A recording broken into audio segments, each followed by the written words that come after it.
हम इस वक्त खड़े हैं कानपुर देहात के जिलाधिकारी कार्यालय के बाहर। हम आपको बताना चाहेंगे कि पूरा मामला कानपुर देहात के सरमनखेड़ा ब्लॉक के मोहाना ग्राम पंचायत का है, जहां जूनियर विद्यालय में बच्चों ने आरोप लगाते हुए जिलाधिकारी से शिकायत की है कि घास काटने को लेकर शिक्षक पर आरोप लगाया है। हालांकि पूरे मामले को लेकर जब एडीएम से बात की गई तो उन्होंने कार्रवाई करने की बात जरूर कही है। हालांकि इसी मामले को लेकर जब प्रधानाध्यापक से बात की गई तो उन्होंने कुछ अपना विवाद बच्चों और बच्चों के परिजनों से ज़रूर बताया है। यूपी की बात, कानपुर देहात, विपिन कोहली। स्कूल ड्रेस में ये दो मासूम छात्र हैं जिनके हाथों में शिकायत है और दिल में डर। कानून देहात से एक चौंकाने वाला मामला सामने आया है। यहां स्कूल के दो मासूम छात्र बैग कंधों पर टांगे शिकायत लेकर जिलाधिकारी कार्यालय पहुंच गए। वजह जानकर हैरान रह जाएंगे आप। मामला सरवनखेड़ा ब्लॉक के मोहना प्राथमिक विद्यालय का है। स्कूल में घास न काटने पर उन्हें स्कूल से बाहर निकाल दिया गया। डीएम के पास किसकी क्या मामला हो गया? घास खुरवा रहे थे स्कूल में। मैदान में घास बड़ी बड़ी थी, वो घास खुरवा रहे थे तो मारा थे। कौन मार रहा है? वही हेडमास्टर। क्यों मार रहा था? घास नहीं उखाड़ रहे थे। सबसे घास खुरवा रहे थे, तुम्ही से? सबसे तो उनको भगा दिया? नहीं, क्लास में पढ़ रहा है। तुमको यहाँ पे क्या स्कूल से भगाया है क्या? यस सर, तुमको क्यों भगाया। कहे टीसी ले जाओ, अपने घर जाइए। अच्छा, तो तुमने पापा फोन किया, पापा के पास गए? यस। इनका नाम क्या है? दिनेश संगवार। दिनेश संगवार। वो विद्यालय में रिवॉल्वर वगैरह लगा के आते हैं? यस सर, आते हैं। स्कूल में हमको भगा दिया गया। मैं घास नहीं उखाड़ा था। अच्छा, किसने भगाया? सर ने। क्या नाम है सर? दिनेश संगवार।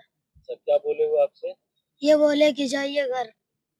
आप घास नहीं उखाड़ोगे तो यहाँ हम पढ़ने नहीं देंगे। नहीं पढ़ने देंगे। आरोप है कि मोहना प्राथमिक विद्यालय के प्रधानाचार्य दिनेश संख्यवार ने इन छात्रों को स्कूल परिसर में घास न काटने पर मारपीट कर स्कूल से भगा दिया।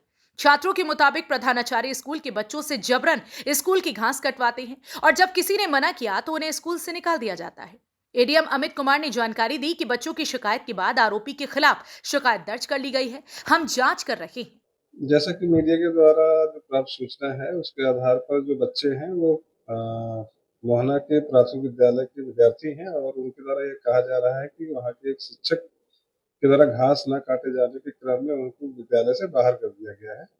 इस संबंध में बेसिक शिक्षा अधिकारी को निर्देशित किया गया है। उनके द्वारा इसके बारे में स्थलीय जांच भी की जाएगी और लोगों से पूछताछ करने के उपरांत जो भी तथ्य सामने आएंगे उसमें नियमानुसार कार्रवाई की जाएगी। वहीं इस पूरे मामले में प्रधानाचार्य दिनेश संख्यवार ने खुद पर लगे सभी आरोपों को नकार दिया। उनका कहना है कि बच्चों से स्वच्छता अभियान के तहत घास कटवाने को कहा गया था, लेकिन किसी के साथ मारपीट नहीं की गई। आदरणीय बात ये थी कि हमारे खंड शिक्षा अधिकारी महोदय ने मुझे बुलाया था और 6 जून 1994 में मेरी गोली मारी गई थी। और गोली मारे जाने की वजह से मैं आहत था, तो उस समय सुधोरी कर जी जिलाधिकारी महोदय, उन्होंने मुझे डोल बैरल दी थी। और इसके बाद में वो डोल बैरल रोज हमें लाना और ले जाना पड़ता था, क्योंकि गोली आपके सामने बाएं में लगी है, इसके निशान आपके सामने हम दिखा रहे हैं आपको।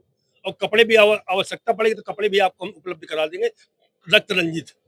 तो मैं जब रिवाल्वर तो लाता हूँ, ले जाता हूँ, मैं बच्चों से रिवाल्वर अपनी दराज में रखवा देता हूँ और जरूरत पड़ी तो जब छुट्टी हो जाने के बाद मैं दराज से रिवाल्वर अपना निकालता हूँ, अपने घर चला जाता हूँ सुरक्षित होने के लिए। आप जो काम करवा रहे हैं, क्या शासनादेश आया? आपका शासनादेश कोई आया है जो घास कटवाने का? नहीं, घास में नहीं कटवाता हूँ। दरअसल बात ये थी कि जो स्वच्छता के एक पर्यावरण स्वच्छ बनाए रखने के लिए वो सिर्फ प्रेरणा स्रोत में हमने 8-10 बच्चे ले जाकर के प्रेरणा के रूप में उनको मैं रोज कुछ न कुछ नई प्रक्रिया क्या कहते हैं गतिविधि कराता रहता हूँ। उस गतिविधि के तहत स्वच्छता की गतिविधि थी, तो उसी में हमने वो करा दिया था। 7-8 बच्चे थे मेरे पास, तो उन 7-8 बच्चों शासनादेश आया है कि बच्चों से घास कटवाने? नई गतिविधि कराई हमने स्वच्छता की। क्या क्या काम कराया था? हमने घास उखड़ाई थी हल्की, और वो भी ज्यादा नहीं, जबकि पूरे प्रांगण में हमने दवा डलवा रखी है। बच्चे शिकायत क्यों कर रहे हैं? अब वो दरअसल बात ये है कि जिन्होंने शिकायत की उनका पिता हमारा ड्राइवर रहा और उन्होंने कम से कम 40,000 रुपए मेरे आज भी लिए हैं और लेने के लिए जब उनसे मैं मांगता हूं तो वो दमंगाई करते हैं, क्योंकि आप हमारे विद्यालय, गांव में विद्यालय है, आप विद्यालय नहीं आ पाओगे, अशिष्ट भाषा का इस्तेमाल करते हैं, जिसकी शिकायत हमने सोचा है कि आपके माध्यम से मैं प्रशासन को करूंगा और शासन को भी करूंगा। अब जरूरत है इस पूरे मामले की निष्पक्ष और सख्त जांच की, ताकि ये साफ हो सके कि मासूम बच्चों से जबरन काम करवाने वाले दोषी हैं या ये सिर्फ एक गलतफहमी है। फिलहाल जिलाधिकारी कार्यालय ने जांच के आदेश दे दिए हैं और बेसिक शिक्षा विभाग को जल्द रिपोर्ट देने को कहा गया है।